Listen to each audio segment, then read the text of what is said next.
What I will try to do is to, if those of you who saw Alex's presentation before, I'll try to take it a bit further and also looking at both technical and processes and your organization. A ventilator and a hair dryer, and I will try to manage the temperature from SCOM, of course, using SMA. And I will probably give you the management pack afterwards, so you can do whatever you want. It's actually great equipment.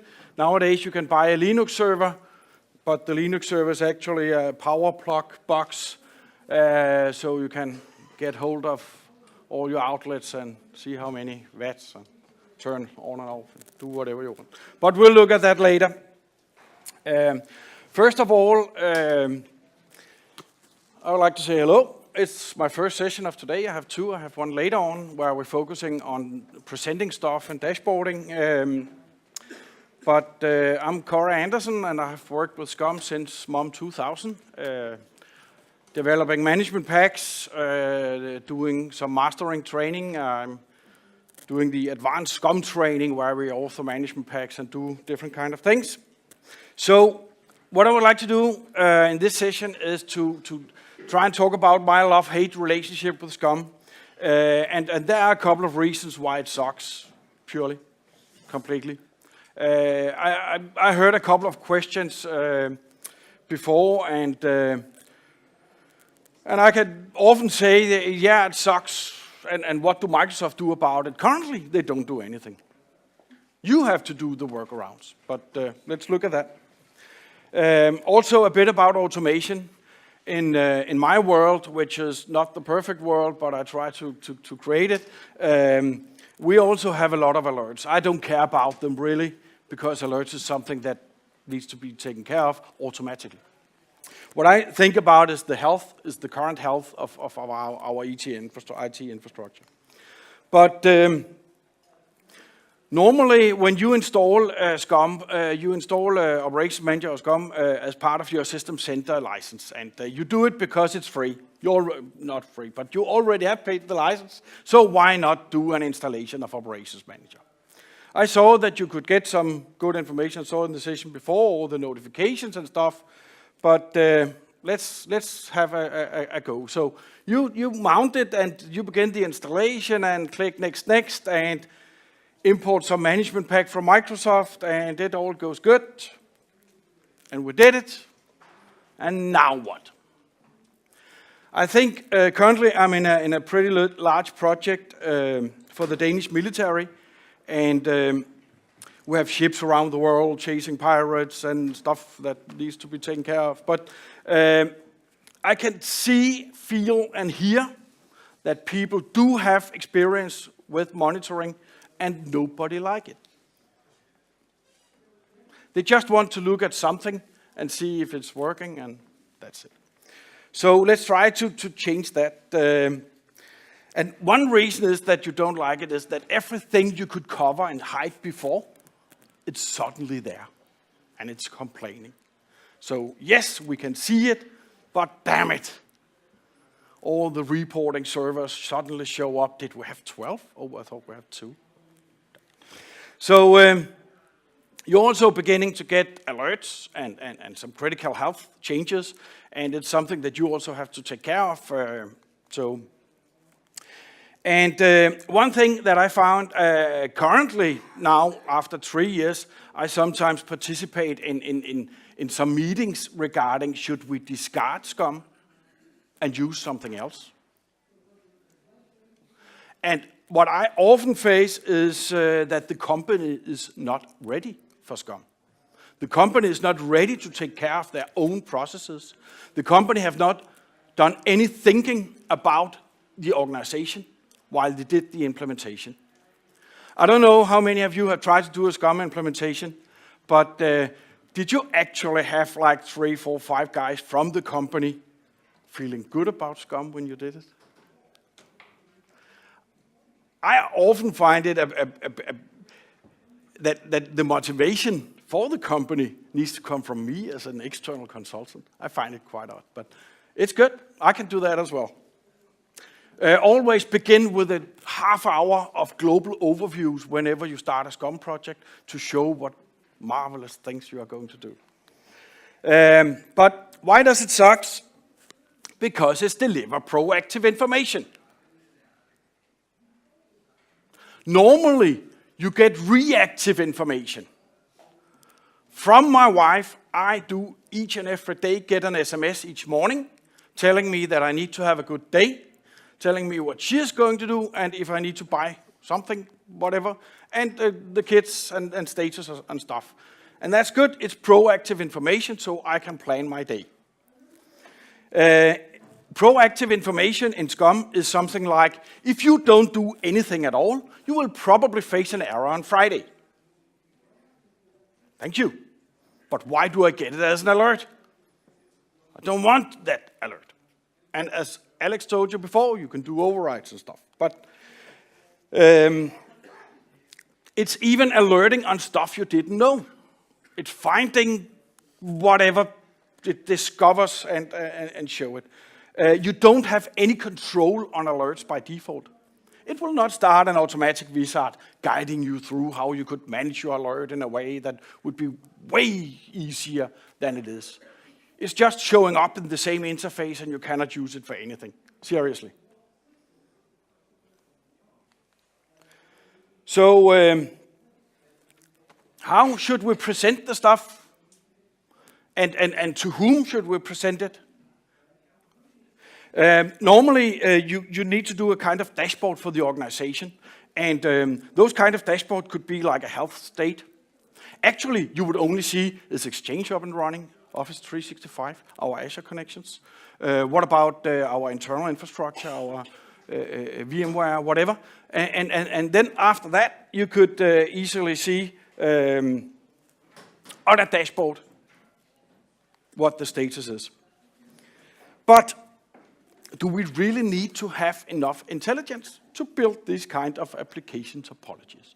With an application topologies, I mean, I think you probably know SAP or those kind of application. It runs on something and you have databases, you have an intelligent layer, and you have a couple of users.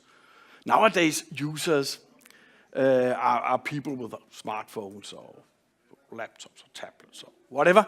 But so that means that this means that you need to monitor the application as a whole. 9 out of 10 companies don't know anything about their own. They do, but they don't know anything about the details of their own applications.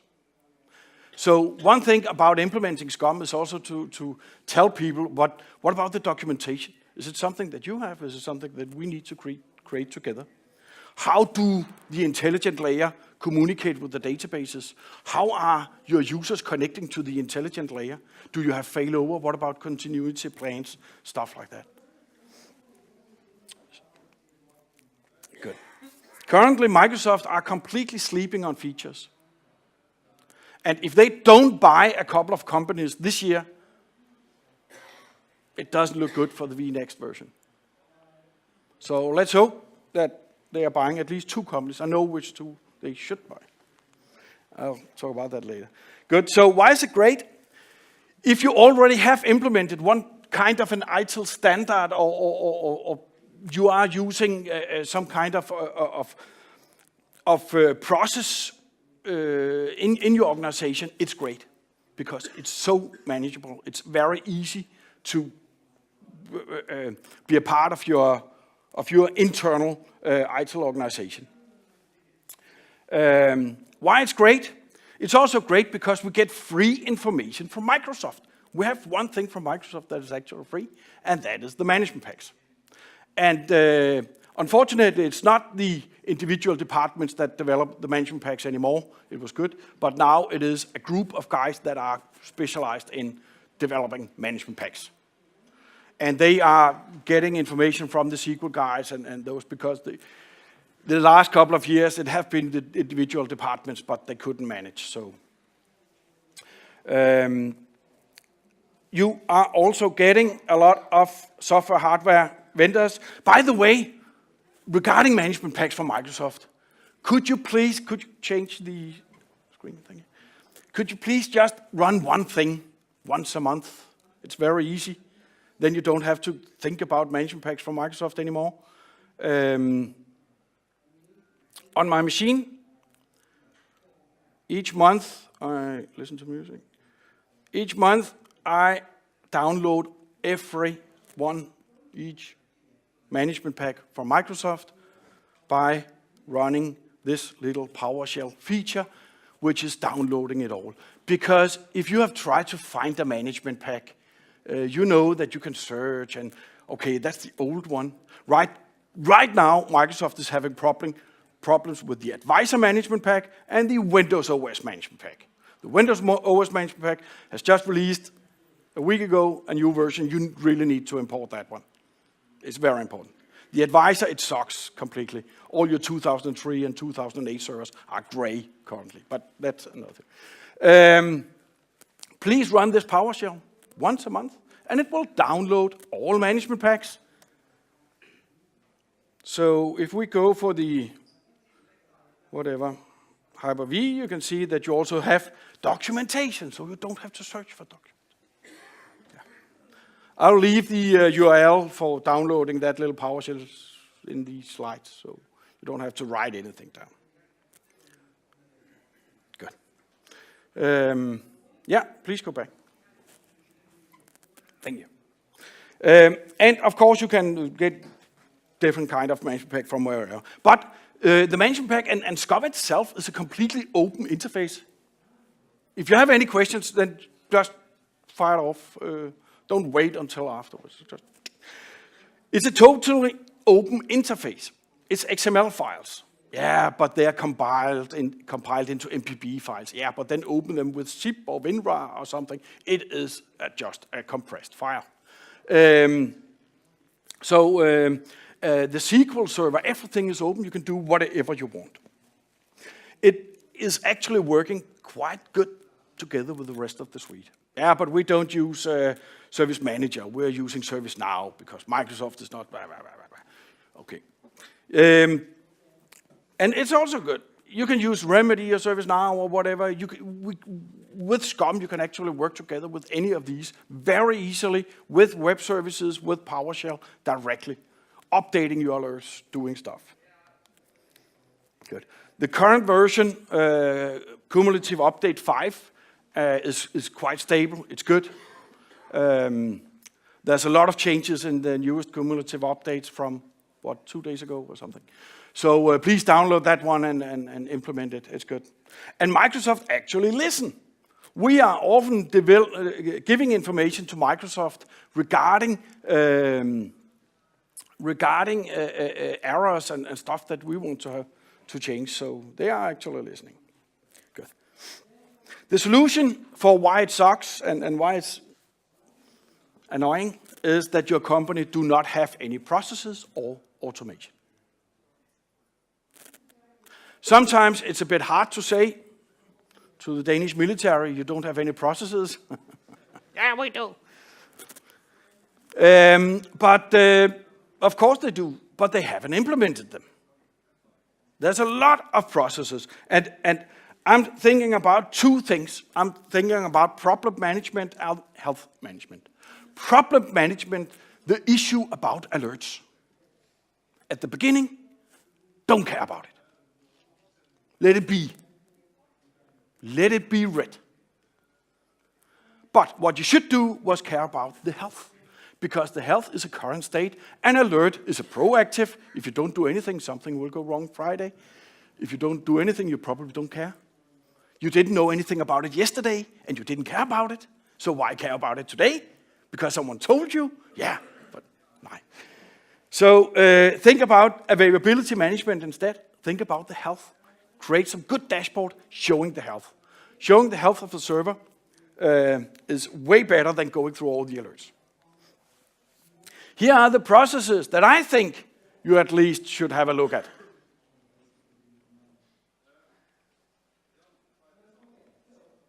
I don't think you can actually implement SCOM in a good way if you haven't taken care of these guys. And it's actually just a one-timer.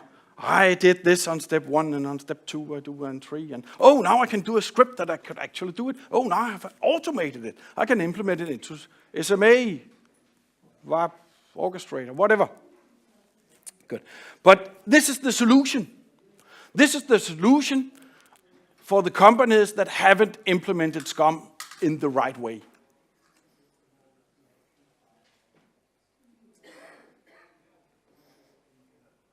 And of course, if you're using us as consultants, you are getting all these. Good. Please remember to download all management pack with this, get all SCOM MPs. It's good. It's very good. Good. Automation. Why should we automate stuff? We could automate the alerts because it should be self-manageable. I was doing some consultancy job for a company like 2 years ago. It was an international company, 80 offices around the world, and the guy said, we don't want to touch anything. Every time there's an alert, something automatic should fix it. And then it should disappear. And we hopefully will get an information about now it has been fixed. That's the only mail I will get.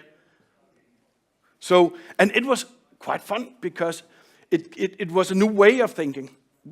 And they don't have a console. Nobody in help desk is using the console or the alerts or anything. It needs to be automated, everything.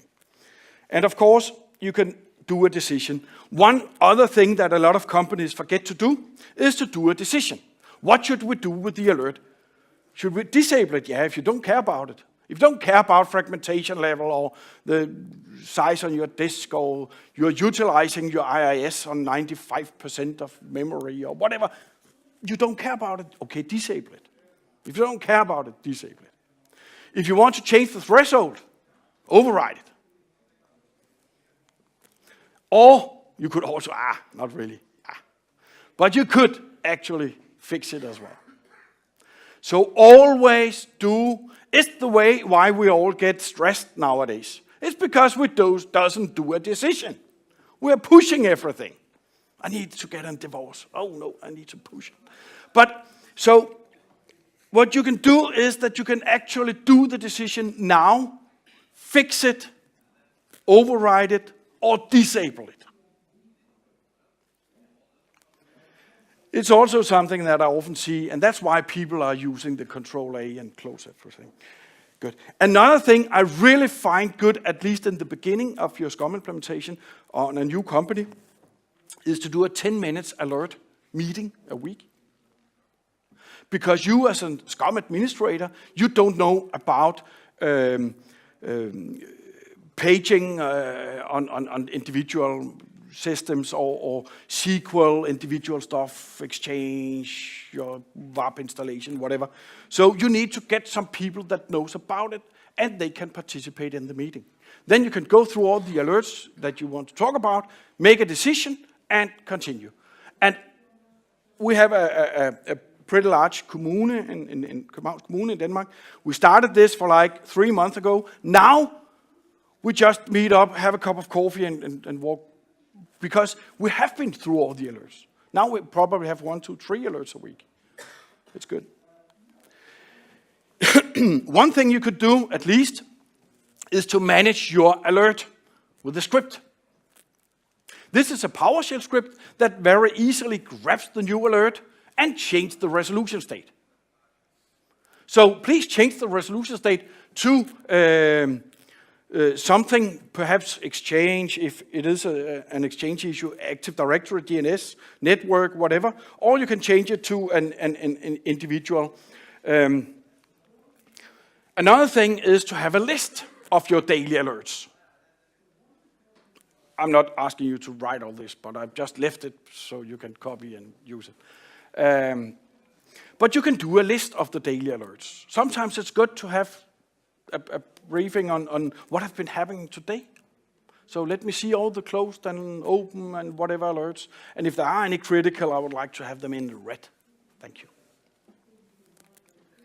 Good. But about automation, you can do normally resolution states. Instead of sending notification directly to people's email box, don't do that, please. It's a no-go. But at the beginning, please try to find the service owner because he's the one being responsible for Exchange SQL, whatever. So if there are any very critical stuff, he could perhaps get some information about it. At least create a resolution state called SQL whatever. You could also create a resolution state called awaiting weekly meetings. So all the one with this resolution state is the one we need to go through. Good. Also, perhaps some called please override, please disable, because then can other guys in the organization say, no, we shouldn't disable those. Or you can, on the weekly meeting, go through the list fast and disable or override. You can also do an investigate if there is something you don't know about. I know that SCOM administrators know everything about everything. It's good. You need to do that because often you don't get any help of the organization unless you implement these kind of things. So, but investigate this alert. It's another resolution state you can implement. Please reuse your intelligence. By implementing SCOM, people often throw away their intelligence. They fix the stuff, close the alert, go home. How did you fix it? What about if it happens again tomorrow? So, and now I see completely crazy things in company. People are investing millions in ServiceNow or Remedy or Service Manager with Xerox on top of it, otherwise it doesn't work. Stuff like that. And then they invest in SCOM, but they doesn't talk together. Why? I could have added, I did clean up this temp directory, restarted this service, and changed the owner of this resolution pool, application pool, and then it works. Good. But if you just fix it, you don't type it in anywhere. Oh, but you should create a ticket in Remedy. You always do that before you fix it. Nah, you don't. But it's so easy. It's like 1, 2, 3 days, and then you have a completely good environment with connectors between Remedy, ServiceNow, whatever, and SCOM. It's very easy to implement, and you don't have to pay billions. All of them are PowerShell aware, and all of them have a web service you can update anything. I think I have samples for all of them. Good. Notification. Do not send anything directly to people, please. People will not fix it if they get an email. Always send it to a group of people who are responsible for the application. Always use a group or distributed application as a source. Because if you use an application as a source, then it says SAP is down or there's some issues with SAP, and then people react. If they just see that this server is slow, they... So always use distributed application or groups as the source for your notification. Classify all your applications. Some of them are pretty important for your company. Some of them they don't care about. Good. Also do some prioritizing on the alerts. So now you can say that if people really want an email, then you should compare it. I remember that Cameron Fuller was talking about what kind of alert would you like to get in the middle of the night between 2 and 3. That is the important ones. Think of that. These are the ones that you need to send out to people's email when you want to wake them up between 2 and 3 in the middle of the night. So only send alerts which is high on an application that is gold. Otherwise, don't. Good. Sometimes you need to send stuff again and please react, come on. I've been working for CSC with SAS, and I remember that we have to react in an hour, otherwise we should pay and do whatever. So it's good to, in this case, it's for the last 4 hours and the resolution state is still new. So if it is some alerts that is from the last 4 hours and the resolution state is new, it will resend the alert and resend the, okay, good. Then I get 2 emails on the same subject. Yeah, because otherwise we have to pay the customer. Good. Microsoft do have a little connector called Microsoft Alert Update Connector. I don't know if you know it or if you have tried it before.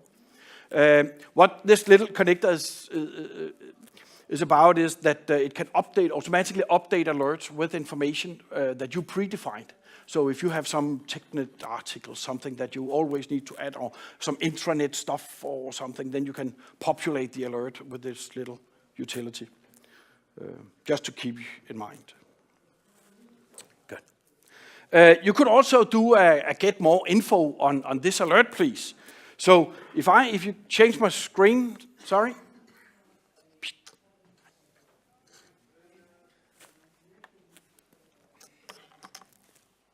Thank you. So what I can do is, if I have an alert, probably do, and one of these alerts is something that I need to get some more information about, then what I can do is, for instance, click on a server and then change the resolution state. I have only implemented this script from the slide. So if I change the resolution state to get info from AD, you can see it's changing.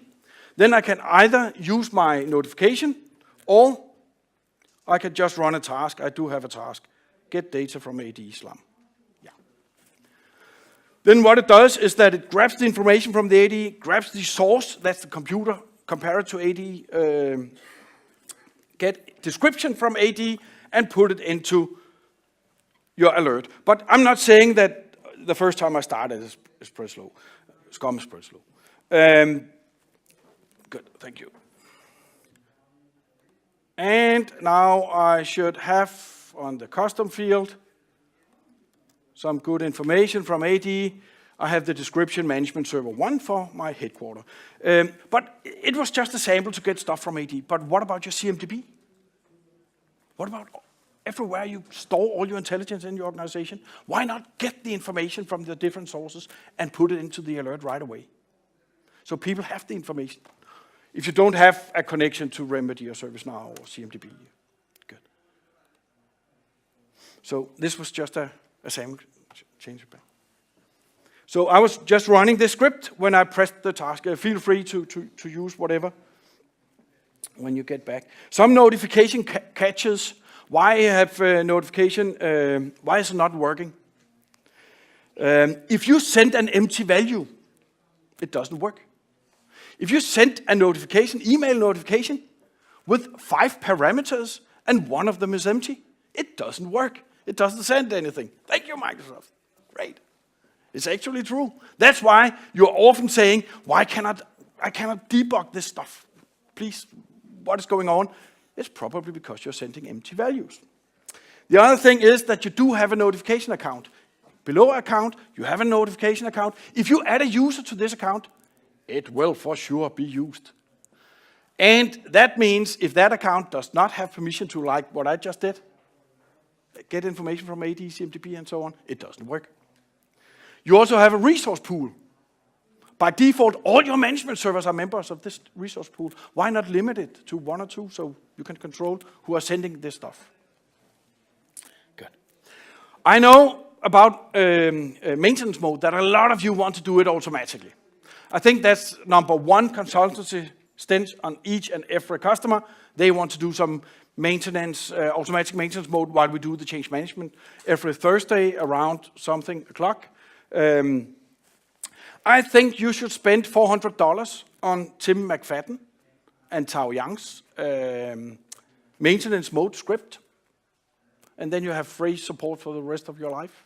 If you spend 400, if you spend 200, you'll only get support for a year.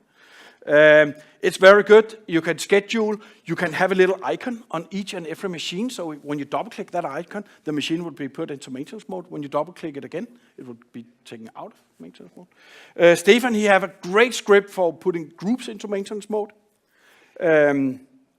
Remember, there's a little catch about putting stuff into maintenance mode. When you put a server into maintenance mode, it will not complain about alerts for the next 5 minutes, but if you early on take it out again, it will only take the server object out. So the logical disk will still be in maintenance mode, and the services you are monitoring are still in maintenance mode. So Please be careful about that whenever you're scripting. You need to get the class instances as well as the class. Good. Orchestrator, SMA, please use SCCM. It doesn't work. Still, it doesn't work in SCCM. I was talking with Kent yesterday, we were out eating, and I was asking him, what is the status on the little check in SCCM, put machines automatically into maintenance mode whenever you do SCCM update? It doesn't work. Good. And there's also a good SMA runbook from a guy, Christopher, which if you have implemented SMA, you can really use that one. It's good. Good. So let's talk about some more automation. And for this, I have implemented a service management automation on my environment. But a lot of you have probably tried to use Orchestrator. Orchestrator is pretty good. It's a bit uncontrollable, it's a bit slow, but it is good as long as you keep it to like 50 runbooks at a time. And you have the graphical interface. I find it quite good. You don't have that in SMA yet, but it will come, says Microsoft. And you also have Azure automation. You can use that as well, but there are some limitations. You cannot access your local environment and stuff, so yeah. So I think that the best solution right now is to implement WAP and SMA, and I have seen that there's a lot of good sessions about implementing these kind of things. So participate on one of those. One of the things you can do with SMA is that every time you want to update or do some automation is that you can run a runbook. And you can do it very easily with a web service. You can see I'm calling the server SCWAP on a port with a name of a runbook. And then I can even pass parameters to and from, so I can see if the runbook was good or if something went wrong. Good. So let me try and show you. Yeah, could you change it again? Thank you. So what I have here on the floor is a couple of things. First of all, I have a device that measures the temperature. And you always have that in your server room, of course. Then I have a hairdryer. And a fan. Yeah, thank you. And then I have this little box. You have probably heard of Internet of Things. And this little box is actually a Linux server. So it's good. It have a Wi-Fi interface. And you can control your home completely. It's great. It's about, what is it, 400 kroner for that little one. So, and this means that we can do a lot from SCOM, because SCOM is of course Linux compatible, but I haven't really installed an agent on that one, but it is running, so I can do like PuTTY and P-Link and stuff against it. So first of all, I would like to see some performance from it. And you can see that I have a temperature degrees from my little device. It was pretty warm because I've started the hairdryer a couple of minutes ago. But I can also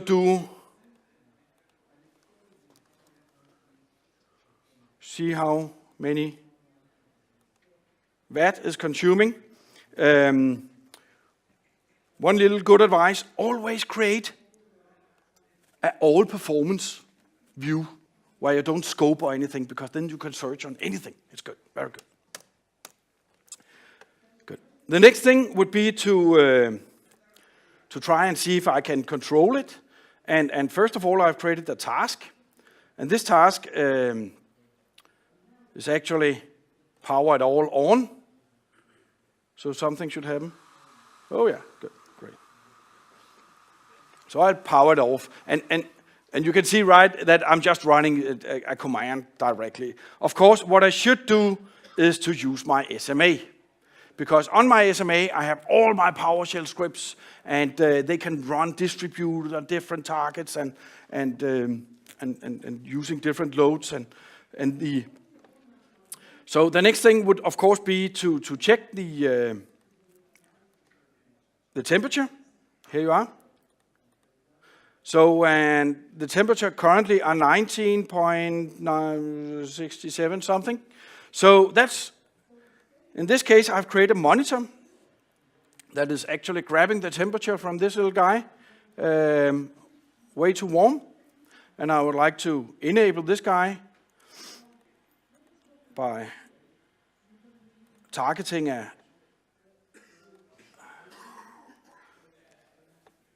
server. And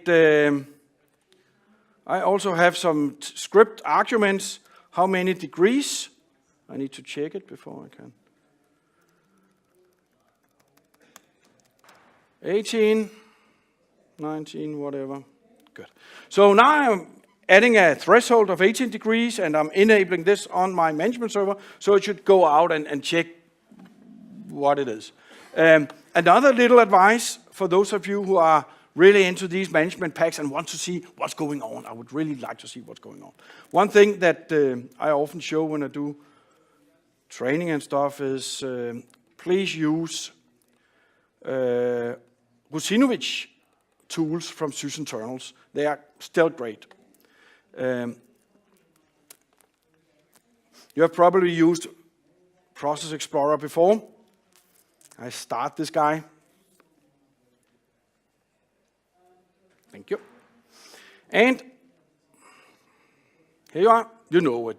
Here you have a lot of monitoring hosts, and inside these monitoring hosts, all the scripts are running. But why if someone is using a high amount of memory or is running like forever, and what's going on, what is it actually doing? If you start your process monitor, again from sysinternals, Mark Rusinovich, and you add two columns, process name and operation. Process name is C script or PowerShell. Operation is process start. Then you can follow and see exactly what's going on from time to time. And I can see, oh, now it started a new monitoring host. What did it do? Oh, it's running my script. Get temperature, get power outlet, okay, nice. So now I can see that it's actually working, and I can see how often it's running. So every time you want to do some debugging, please do not forget these two very good old tools. It's nice. So now I can see that it's actually getting the temperature because I called it gettemp.txt.vbs. Nice name. And if I look at my alerts now,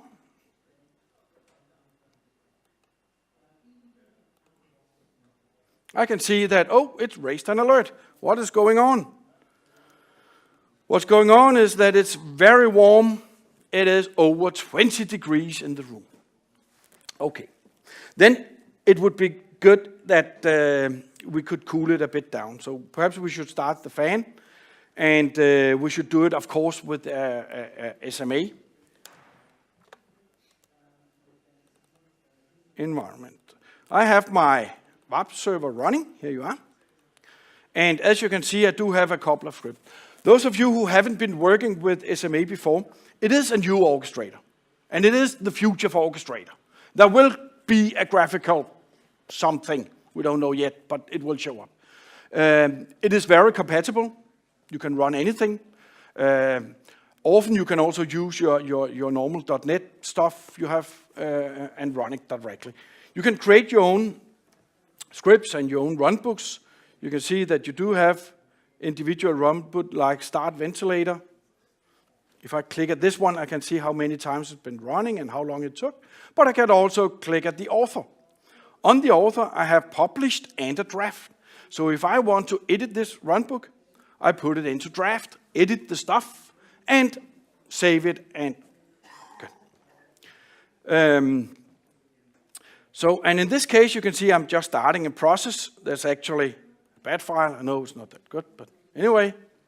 And then pass code to see how was the exit code. Was it good or bad? And I have a source and I have a log name. Great stuff. Yes. So now I have this little runbook. Perhaps we should test it. Thank you. Before. Or I could try to test it from my operations manager. If I go back to my operations manager, I can try to start this ventilator SMA. So now what this task does is that it creates a connection to my SMA. It initiates the SMA runbook, and it grabs the return code. If I get an error, this is actually not an error, that's an ID of the job being scheduled on my SMA server, so I can go over and find it if I had a lot of jobs. And then SMA, like orchestrator, needs to start, please. I know you have been started. Please. Thank you. So now it's cooling the room. And of course, we will be able to see in all performance. And when it's under 18 degrees, it will close the alerts by itself. So this mindset of initiating automation whenever something is wrong is what you need to implement in your organization. Processes, automation. This is the future. And of course, Internet of Things. You all need kind of these plugs. It's good. I'll stop it again. Thank you. Very cool. The guys in the airport, when I went by security with these kind of things, they were kind of asking, what did you say you were doing? A hairdryer, you? Okay. Good, but it will stop. What else I can do is, of course, I can go into the alert directly, edit the monitor, and do diagnostics and recovery, and create a recovery task right away, so it will start right away instead of me starting the task. This is the right way to do it. But you learn that on the training, so good. One other thing I would like to show you is another question I get often, and I can see that this is really something that people and companies are into. Because what if we want to document a process? What if we want to monitor a process? How far have you been going? A lot of you are working in companies where you do some batch jobs. I worked in EU for many years, so I know all about batch jobs. And these kind of batch jobs is like getting a lot of information from databases, doing a cube, presenting the cube on the FTP server, and advise people that now the cube are ready. 4 steps. Good. Wouldn't it be great if we could monitor the 4 steps? And if you think about your own environment at home, you will for sure have some batch jobs or something that would be nice to monitor from an event, from a value, from anything. And what I've done is that I've created a NIC management pack. I'm always getting told that I am too detailed, sorry about it. But I've created a NIC management pack, and I will not go into details about this, but what I will show you is that I'm actually running a script. Here you are. This little script is creating logical objects in the database, objects that doesn't exist, but don't tell anyone. You don't have to discover. You can just create stuff yourself. So if I want to create my temperature, my ventilator and hairdryer and stuff, I can create it. And then I can control if it's available or not. So I run this little management pack, and this little management pack gave me, because it ran the script just once, it gave me a folder and some logical objects. Here you are. I have 3 logical objects. They don't exist, no, but nobody knows. It's okay, I just created them.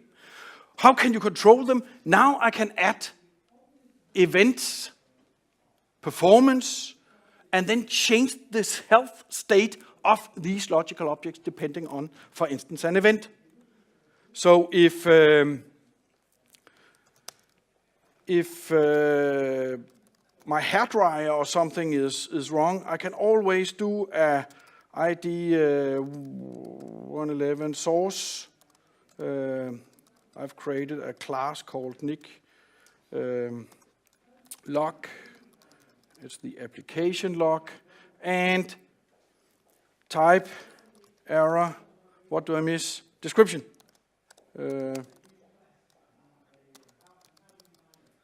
Something wrong with the hairdryer. Good. Thank you. And then I go back, and you can see that, oh, sorry, it was the ventilator. I can't remember the IDs. But what I want you to think of, some of you are probably thinking, I will never use this. I will never. Yes, you will. I know you will. You will get a request from in a year by some colleagues or another department in your company or customer telling you to, could you please monitor this workflow and present it with some health state? So you will. I will place the management pack on the blog so you can go into the script and create stuff yourself. Those of you who are consultants, you just earned 50,000 grand because this is really something that people are paying for. Good. Great. Could you change it again? Good. Recovery action with SMA, it's the same. You just call the web service, and then it runs a runbook.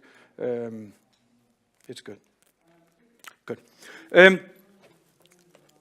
Time is good.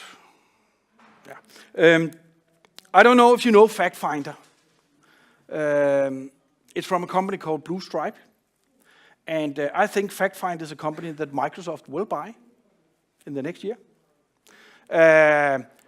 It's still quite raw, but it's good. What it does is that it looks at all processes on a server. And then it finds, okay, this process is communicating on this TCP UDP port with something. What is it? Oh, this is a SQL server. Okay, these SQL statements are running on this. Okay, oh, great. So now these two are together. Okay, let's call it an application. You can give it a name. And what about the users? The users are connecting to this IIS that are connecting to this service. Oh, great. So now we have the whole application automatically built. So FactFinder is capable of looking at your processes and ports and how they are communicating. It can go through Oracle, SQL, whatever, give you the statements that takes long. So you can easily find the bottlenecks. I'm not selling FactFinder. We're using FactFinder for some customers, and the customers find it very good. Often, it's the customers that don't have documentation of their own environment. They don't know about their own environment. It's pretty good. Also, companies that need to upgrade from 2003, because Microsoft is stopping, you know. So they implement FactFinder, find all the documentation automatically from all the organization, from the whole organization, and then they can automatically create a distributed application and use it for SLA, SLO, and see it all. It's actually very good. I have a little, the last demo.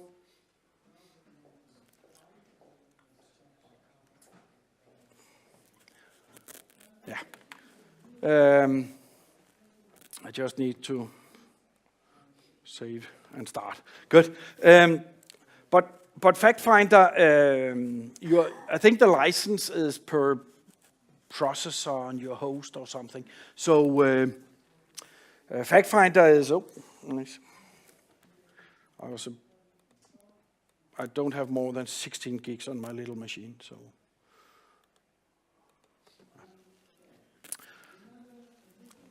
Thank you. But I will not give you the big tour of FactFinder. I do like it. I do like tools that give me intelligence and give me knowledge about stuff that I don't know about. And this is one of the tools. It's not. It's our dashboard.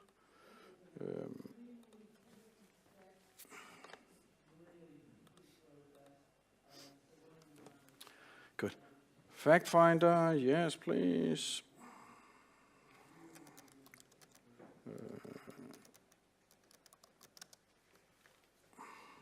Good.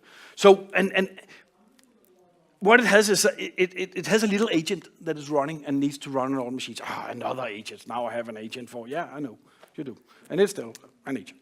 And this little agent is communicating with the rest of the agent and a server, and this server is giving you good information about what's going on.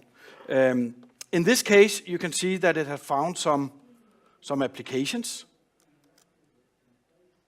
Oh, I didn't implement zoom it on this one. It's good, it's good. So if you want to go into details about one of these, then I can double click and you can see that the SQL Server is communicating with MS1. Okay, and it's also communicating with the DC. I have a SQL Server 2 because I do some mirroring management pack. Unfortunately, Microsoft don't have a mirror management pack anymore. Always on, only thing, sorry. Good, and then you have a client. Oh, this is a great application, and you can go in and you can go into details about what's going on, view list, and generate a report, and you can really see a lot. You can see the top transactions, how long it takes, and good. And when you have like this SQL Server, you would say that, oh, you found this SQL Server automatically. I would like to have it as a distributed application. So what I could do is quite funny place, tools administration. And down at SCOM, you have a configuration and distributed apps. And in distributed apps, it shows you everything that it found. And then you can just click SQL Server and publish. Then it will be created in SCOM automatically as a distributed application. Then you can put SLA and SLO and present it, and great. Automatically updated. Nice. This is what Microsoft should buy. FactFinder. Good. Yeah. So FactFinder it's a good tool. Try it. You can get a free trial, and yeah, could you change it again? Have a good conference. Hope to see you again. Thank you.